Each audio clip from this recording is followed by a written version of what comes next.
চাচা যান, চাচা যান, চাচা যান, একবার পড়ে নিন লা ইলাহা ইল্লাল্লাহ মুহাম্মাদুর রাসূলুল্লাহ। আল্লাহ ছাড়া কোনো উপাস্য নাই, আমি মুহাম্মদ আল্লাহর প্রেরিত পয়গম্বর।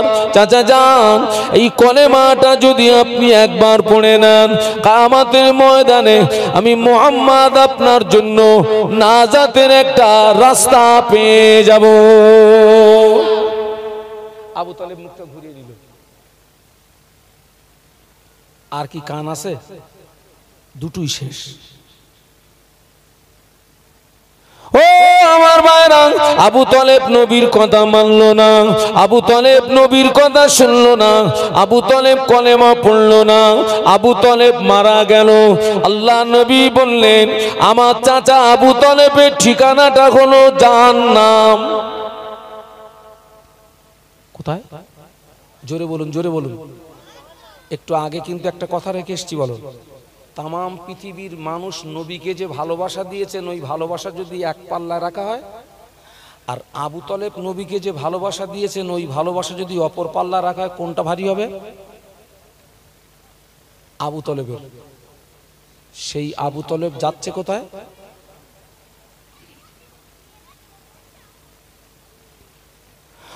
আল্লাহ নবী বললেন, আমার চাচা আবু তালেবের ঠিকানা জাহান্নাম। আল্লাহ পাক আমার চাচাকে জাহান্নামের ভিতরে সবচেয়ে হালকা শাস্তি দেবে। ওই শাস্তিটা হলো আবু তালেবের পায়ে দুটি জাহান্নামের জুতো পরিয়ে দেওয়া হবে। আবু তালেবের পায়ে দুটি জাহান্নামের জুতো পরিয়ে দেওয়ার কারণে আবু তালেবের মাথার কিনু টকবক করে ফুটতে থাকবে। সবচেয়ে জাহান্নামের হালকা হালকা শাস্তি এটা। কি সেটা? জাহান্নামের দুটো জুতো পায়ে লাগিয়ে দেবে, দেওয়ার কারণে ফুটবে কোথায়? মাথার। আচ্ছা ভাই, পায়ে যদি জুতো দেওয়ার কারণে যদি এখানে ফোটে, এই মাঝখান ভালো আছে? হ্যাঁ। আচ্ছা এইবারে আপনারা বলেন, আবু তালেব কলেমা পড়েনি, দোষ কার? সবাই মিলে বলেন, এটা কি আপনারা কি একমত? তাহলে এত ওয়াজ হচ্ছে, হেদায়েত হচ্ছে না, দোষ কার?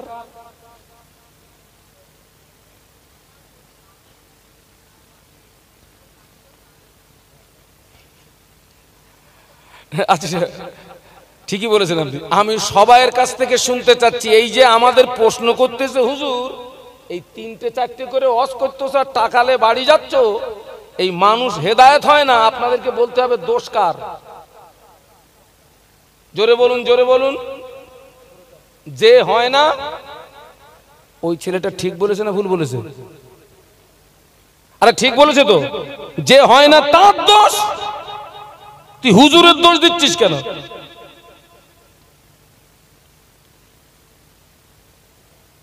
আমার সমাজে একদল মানুষ বলছে মাহফিল দিয়ে লাভ কি?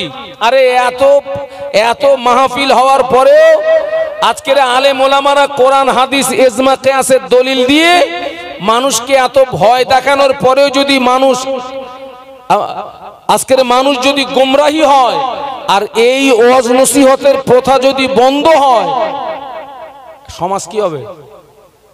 সমাজ কি হবে? মানুষের চরিত্র পশুর চরিত্র হয়ে যাবে। এখনো ওয়াজ নসিহতের সিলসিলা জারি আছে বলে এখনো কিছু মানুষ আছে, ও যারা মাহফিলের বিরোধিতা করে, খবরলে দেখেন কে জানো, আলাদা জাত, ও জাত আলাদা। আবার বলছি, কারোর ক্ষমতা নেই কাউকে হেদায়েত করে দেওয়ার। যে হেদায়েতের মন তৈরি করে, আল্লাহ তাকেই হেদায়েত নসিব করে। জোরে বলুন সুবহানাল্লাহ। যে হেদায়েত পাওয়ার মন তৈরি করে না, আমার আল্লাহ তাকে হেদায়েত দেন না।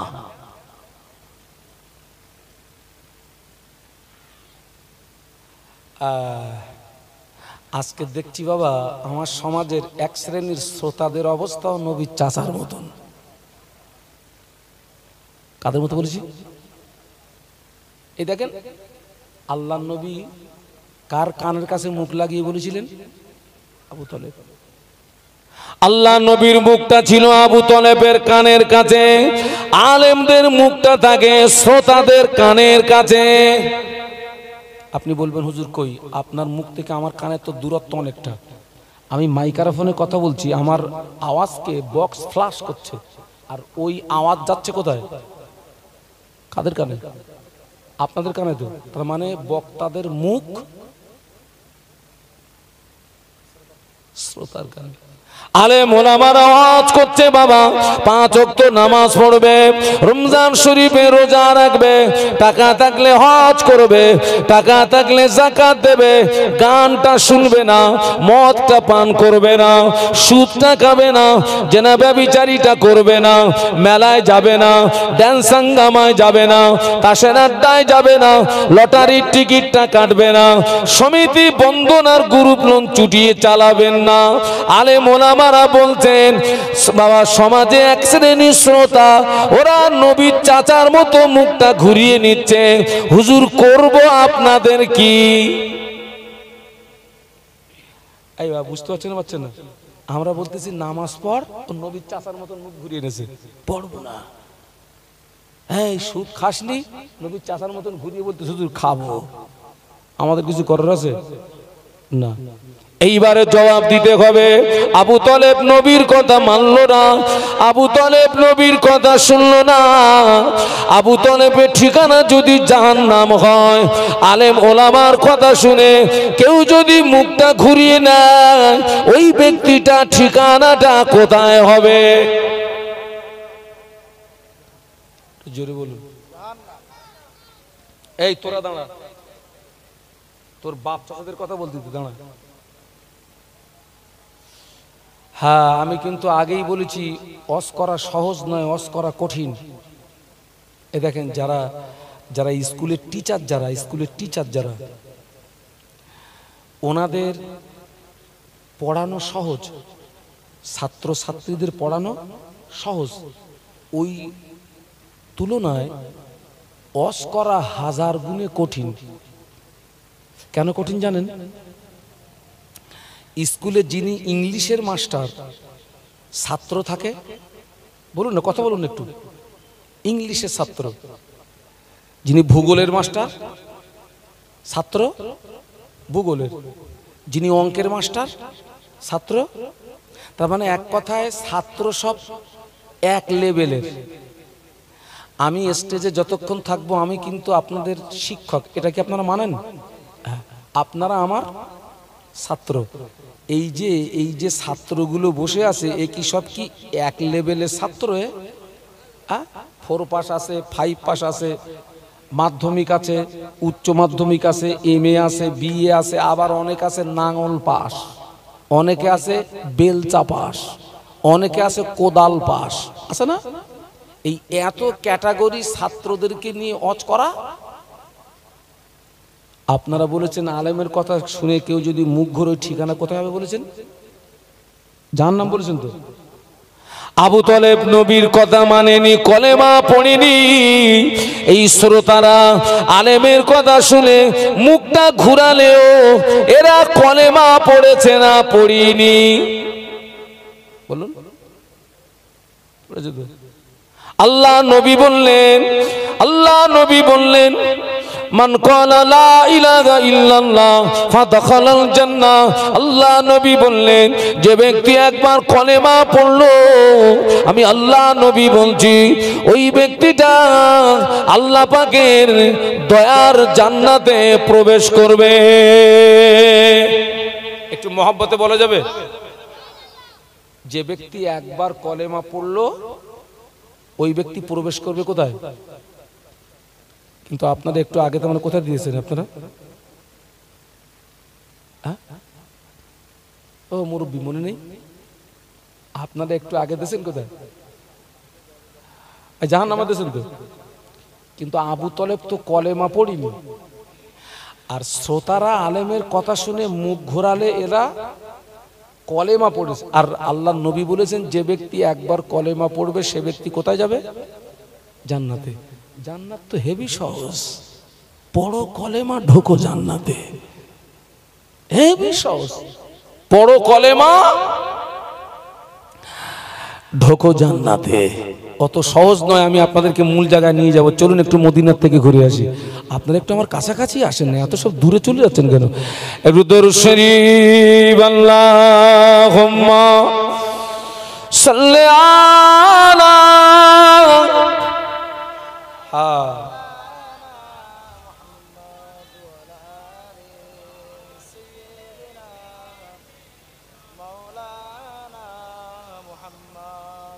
मेरे आंखों की पुतली में जलवा मोहम्मद का, मेरे दिल के आईने में नक्शा है मोहम्मद का। सल्लल्लाहु। कोई जन्नत में जाएगा, कोई दोज़ख में पहुंचेगा, मदीने की तरफ दौड़ा दीवाना मोहम्मद का। अल्लाहुम्मा जोरे जोरे सल्ले अला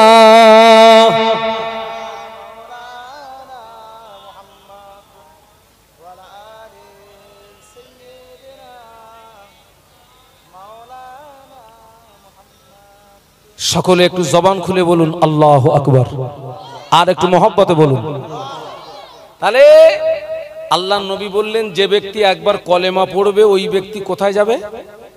জান্নাতে। তাহলে জান্নাত সহজ, পড়ো কলেমা, অত সহজ নয়।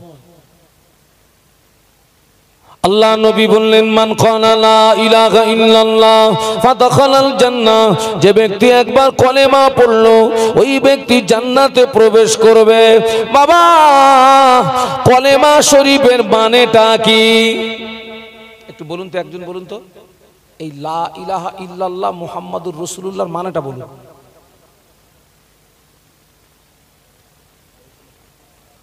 কি হবে না? আরে লা ইলাহা ইল্লাল্লাহ মুহাম্মাদুর রাসূলুল্লাহর মানে কি?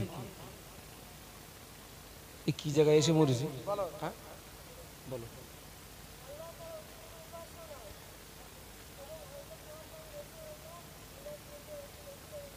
বাহ বাহ, আমার তো মনে হচ্ছে তোর মুখে একটা চুমু খাই আমি।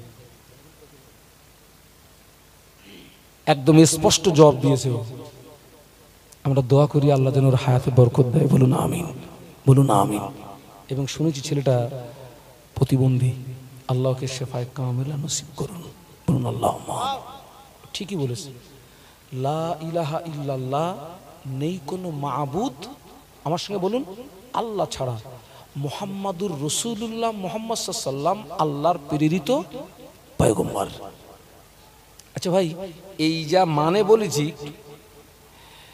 এই যা মানে বলেছি, কলেমার ভিতরে নামাজ পড়তে হবে লেখা আছে? আরে এই যে আপনাদেরকে মানে শুনিয়েছি,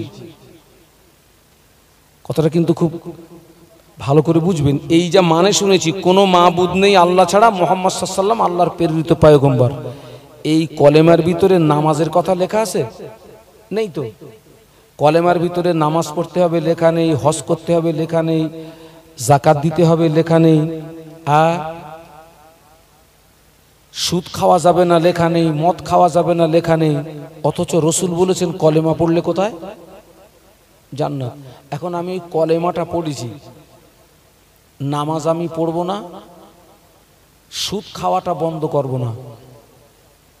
কলেমা আমি পড়েছি, রমজানের রোজাটা আমি রাখবো না, ভাইয়ের ফারাজটা ফাঁকি মেরে খাবো। কলেমায় জান্নাতে যাওয়া যাবে? আরে কথা বলেন না কেন? কেন? আরে কলেমার ভিতরে সব থেকে কিছু লেখা নেই তো, নামাজের কথা লেখা নেই, কিচ্ছু লেখা নেই তো। একজন দলিল দিচ্ছে, হুজুর কলেমার ভিতরে তো নামাজের কথা লেখা নেই, নামাজ কেন পড়তে হবে? কলেমার ভিতরে সুদ খাওয়া যাবে না লেখা নেই, ওটা খাওয়া যাবে না কেন? আমি বলি, খোকা, ওটা যদি তো দলিল হয় যে কলেমার ভিতরে এই কথাগুলো লেখা নেই, এই জন্য তুই নামাজ পড়বি নি আর অন্যায় থেকে জীবনটা বাঁচাবি নি, এটা যদি তো দলিল হয়, তুই আমার দলিলটা আগে কেটে দে। একটুখানি বিগত জীবনের ইতিহাস মনে করেন। আমরা যারা বিবাহিত, বরপক্ষ আগে যায় মেয়ের বাড়িতে। যে মাওলানা সাহেব আমাদের বিয়ে পড়িয়েছিলেন, সাদা কাগজে একটা বায়ান লিখেছিলেন, অমুক থানার অন্তর্গত অমুক গ্রামের নিবাসী অমুকের পুত্র অমুকের পৌত্র এত টাকা দেনমোহরের পরিবর্তে তোমার সহিত বিবাহ করিতে আসিয়াছে, তুমি উক্ত বিবাহে রাজি হইয়া সাক্ষীদ্বয়ের সম্মুখে আমাকে উকিল নিযুক্ত করো। এরকম একটা বায়ান লেখা হয় না? হয় না? হয় না? ওইটা লিখে একজন উকিল আর দুজন সাক্ষী, ওই বর্ণনাটা নিয়ে কার কাছে যায়? মেয়ের কাছে যায়। মেয়ের কাছে গিয়ে উকিল ওই বর্ণনাটা পড়ে মেয়েকে শুনিয়ে বলে, মা তুমি বলো, আমি আপনাদের কি বিয়ে হয়নি নাকি? হ্যাঁ, কি জ্বালায় পড়েছি বলুন দেখি। ওই বর্ণনাটা মেয়েকে শুনিয়ে মেয়েরে কি বলে যে, মা তুমি বলো, আমি কবুল করিলাম। মেয়ে কবুল। ওটাকে শোনায় কবার বলুন তো? 3 বার। একবার শোনালে যথেষ্ট, 3 বার শোনায় আত্মতুষ্টির জন্য, ব্যাস মেয়ে কমপ্লিট। এবার আসে কোথায়? ছেলের কাছে। ছেলের কাছে এসে উকিলের হাতে আর বরের হাতে এরকম জোড়া লাগিয়ে দেয়, দিয়ে বলে চোখে চোখে তাকাও। আচ্ছা ঠিক আছে, তাকালাম। মাওলানা সাহেব উকিলকে বলছে, বলো, আন কাহতুকা মিম মুআক্কিলাতি আল মুসাম্মাত ফাতেমা খাতুন বিনতে আব্দুস সালাম বিনতে ইবনে আব্দুর রহিম বিইওয়াজিস সাদাকিল মালুম। ছেলেকে বলছে, বলো কাবিল তো। আর ও তো ওই বলার জন্য 2 ঠ্যাঙের নিচে বালিশ দিয়ে কায়দা মেরে বসে রয়েছে, কাবিল তো বলবে তাই। ও তো জানে যে কাবিল তো যদি না বলি ও মেয়ে আমার দেবে। ও আর দেরি করেনি, একেবারে দাম করে বলে দিয়েছে কাবিল তো। মেয়েরটা হচ্ছে বাংলা, ছেলেরটা হচ্ছে আরবি। দুটোর ভাষা এক, দুটোর ভাষা আলাদা, কিন্তু মানে এক। মেয়েও রাজি, ছেলেও কবুল হয়ে গেছে, বিয়ে কমপ্লিট। বাড়ি এসছে, 1 সপ্তাহ রেস্ট। 1 সপ্তাহ পরে ছেলেটা মেয়েকে একদম কাছে ডেকে নিয়ে বলছে, শোনো আমি তোমাকে বিয়ে করেছি জানো। মেয়েটা চিন্তা করতেছে, আল্লাহ কি পাগল টাগল নাকি? বিয়ে হয়ে গেল, 1 সপ্তাহ হয়ে গেল, কত কি হলো। তারপরে আবার জিজ্ঞাসা করছে, আমি তোমার বিয়ে করেছি জানো তার মানে? বলছে, হ্যাঁ খুব জানি, তুমি তো আমার স্বামী। বলছে, শোনো, ওইটা শুধু জানলে হবে না, আজকের থেকে আমি তোমাকে কিছু দায়িত্বের কথা বলবো। কি? স্বামী তার স্ত্রীকে লক্ষ্য করে বলে, আজকে থেকে তোমার দায়িত্ব আমার বাড়ির ভাত রান্না করা, তরি তরকারি রান্না করা, গরু ছাগলের সেবা যত্ন করা, হাঁস মুরগির সেবা যত্ন করা, আব্বা আম্মা সেবা যত্ন করা, এই দায়িত্বগুলো তোমার। মেয়েটা বলছে, তা হবে না। কেন হবে না? মেয়েটা বলছে, যেদিন 3 জনকে দিয়ে একটা বর্ণনা আমার কাছে পাঠিয়ে আমাকে বর্ণনাটা শুনিয়ে বলা হয়েছিল, বলো আমি কবুল করিলাম, ওই বর্ণনার ভিতরে তো এই কথাগুলো লেখা ছিল না। মেয়েটা ঠিক বলছে না ভুল বলছে? এই তোরে সব, তোর এই গোল ঝাড় দিতে হবে, ছাগলের দেখতে হবে, তোর বাপের সেবা করতে হবে, তুই সেদিন বলিস নি কেন? আমি সেদিন ভেবে চিনতে দেখতাম তোর মতন মদ্দালোকের কবুল বলতাম কিনা। তুই আজকে শর্ত লাগাচ্ছিস কেন? তোর বাপের খেদমত করতে হবে, তোর মার খেদমত করতে হবে, তোর গরু ছাগলের সেবা যত্ন করতে হবে, তোর ভাত রান্না করতে হবে।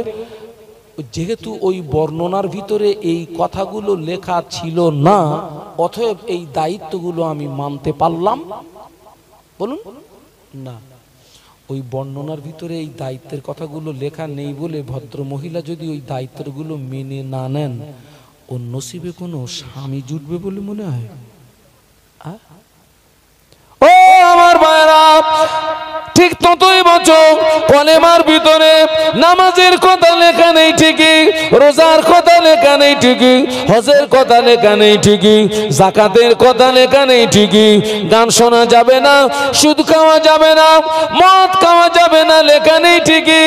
কিন্তু যেদিন আপনি কলেমা পড়েছেন, অটোমেটিক ওই দায়িত্বগুলো আপনার উপরে বর্তিয়ে গিয়েছে।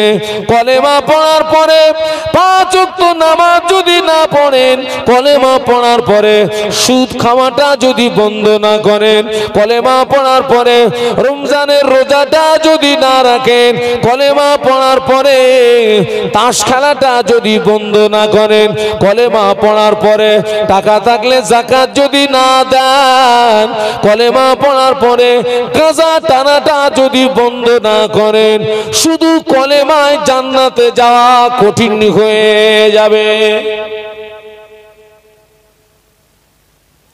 এই কথা বুঝতে পারতেছেন?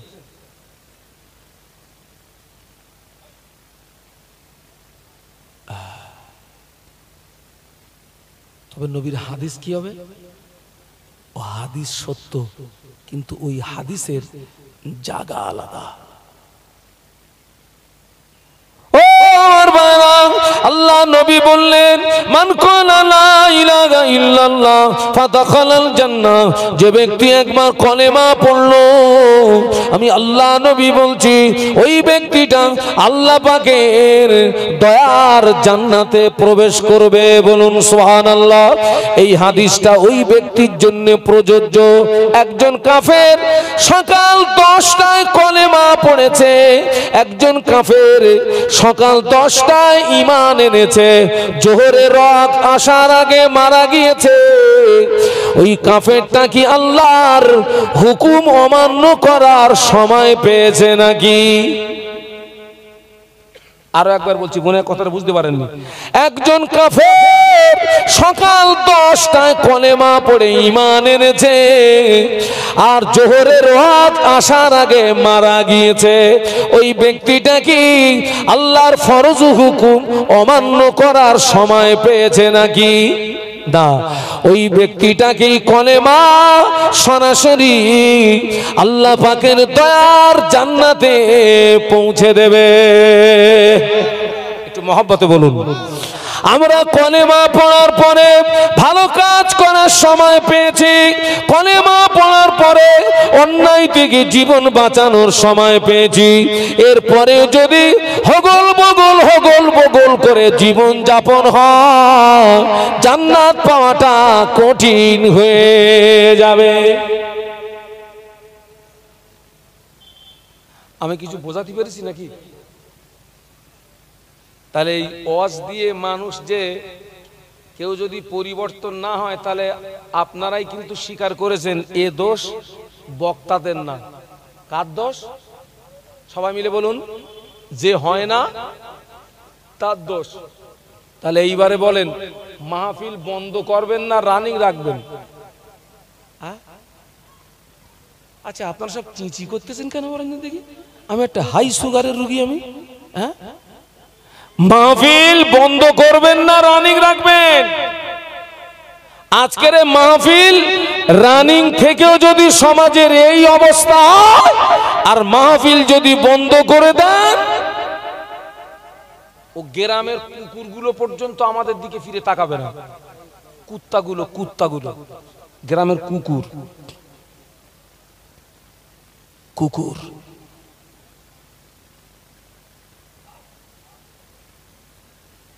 আল্লাহ পাক কোরআন শরীফের ভিতরে বললেন, ওয়ালাকাদ জারানা লি জাহান্নামা কাসীরাম মিনাল জিন্নি ওয়াল ইনস লাহুম কুলুবুন লা ইয়াফকাহুনা বিহা ওয়া লাহুম আ'য়ুনুন লা ইবসিরুনা বিহা ওয়া লাহুম আযানুন লা ইয়াসমাউনা বিহা উলাইকা কালানাম বাল হুম আদাল উলাইকা হুমুল গাফিলুন। বলা যাবে আল্লাহু আকবার? আর একটু জবান খুলে বলা যাবে? এই দেখেন, এই যে এক্ষুনি যে আপনার যুদ্ধটা হচ্ছে না, ইসরায়েল ভার্সেস ফিলিস্তিন। ইসরায়েল হচ্ছে একটি পিতৃহীন অবৈধ রাষ্ট্র। এক কথায় ইসরায়েলের কিন্তু জন্মের ঠিক নেই। বলো, আরো যদি একটু খুলে বলি, ইসরায়েল হচ্ছে একটা বেজম্মা রাষ্ট্র।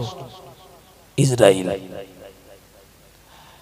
তবে ইসরায়েল হচ্ছে একটা শক্তিশালী রাষ্ট্র, এবং তার পিছনে পূর্ণ সমর্থন করছে কে বলুন তো? কে? আমেরিকা, বিশ্বের দাদা।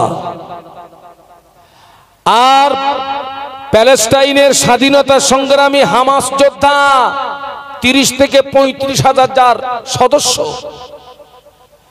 তাদের কাছে তেমন কোনো নামী অস্ত্র নেই। নিজেদের বানানো কয়েক হাজার টাকার অস্ত্র দিয়ে ইসরায়েলের মার্কাবা ট্যাঙ্ক কোটি কোটি টাকার সম্পদ যখন উড়িয়ে দিচ্ছে, অটোমেটিক হামাস যোদ্ধাদের জবান থেকে একটা শব্দ বেরিয়ে যাচ্ছে, আল্লাহু আকবার। আমরা কি যুদ্ধের মধ্যে আছি নাকি? তাহলে একটু জবান খুলে বলুন আল্লাহু আকবার, আর একটু আওয়াজ তুলুন, বলুন আল্লাহু আকবার।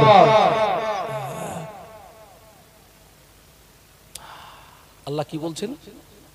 ও আমার বাপ, আল্লাহ পাক বললেন অতি শীঘ্র জিন ইনসানদের ভিতর থেকে বিশাল একটি দল জাহান্নামে যাবে।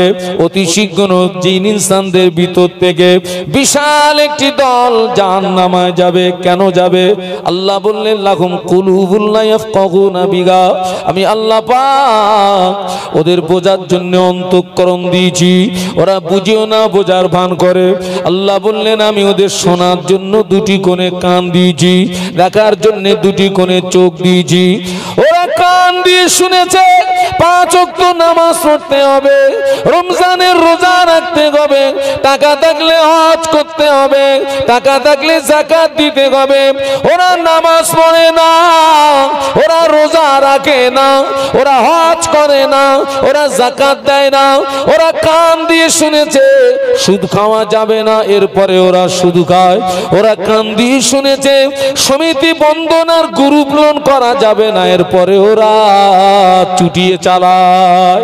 ওরা কান দিয়ে শুনেছে লটারির টিকিট কাটা যাবে না, এরপরেও জনমের মতো কাটে। ওরা কান দিয়ে শুনেছে গাঁজা টানা যাবে না, কিন্তু ওরা জনমের মতো গাঁজা টানে।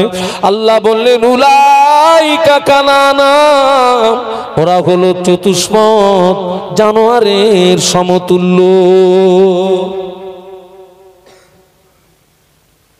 কাদের সমতুল্য?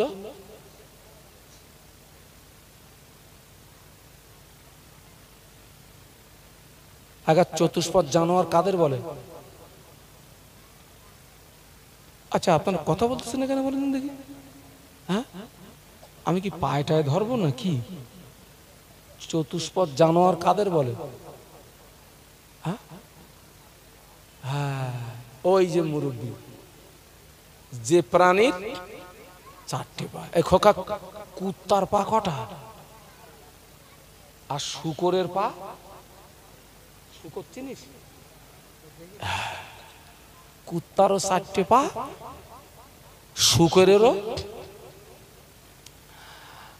আল্লাহ বললেন ওরা হচ্ছে চতুষ্পদ জানোয়ারের সমতুল্য। তার মানে ওরা হচ্ছে কুত্তা এবং শূকরের, বলুন, সমতুল্য। আমি বলিনি, বলো কে বলেছেন? কে বলেছেন? আমি বলিনি, বলো। আবার যেন কালকে বলেন না যে সে বসিরহাট থেকে শামসুল আলম সাহেব এসে কুত্তা 70 বলে গেছে। আমি বলেছি? আল্লাহ বলেছেন। আল্লাহ বললেন ওরা কুত্তা এবং শূকরের সমতুল্য। আল্লাহ ওই পর্যন্ত স্টপ করেননি, পরেই বললেন বালহুম আদল, তার চেয়েও নিকৃষ্ট। মানে কুত্তা এবং শূকরের চেয়েও নিকৃষ্ট।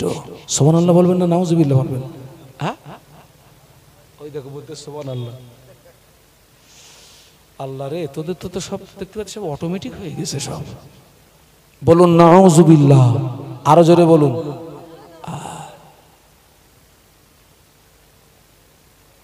আচ্ছা, এই কুত্তার চেয়ে নিকৃষ্ট কেন ওরা? এই জন্য ওরা নিকৃষ্ট। কুত্তা মালিক চেনে, ও তার মালিক চেনে না। কে বাবা, কুত্তা মালিক চেনে না? চেনে না?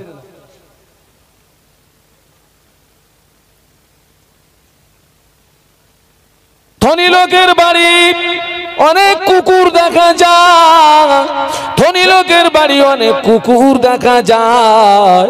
একজন বাড়িতে একটি কুকুর পুষেছে, ওই কুকুরটার নাম হলো লালু। কি নাম বলেছি? লালু, তার প্রিয় কুকুর। লালুকে খেতে দেয় ফেলে দেওয়া ভাত, লালুকে খেতে দেয় মাছের কাঁটা, গোস্তের হাড়। লালু থাকে ছাই গাদায়, মালিক থাকে খাট পালেঙ্গে দুতলায়।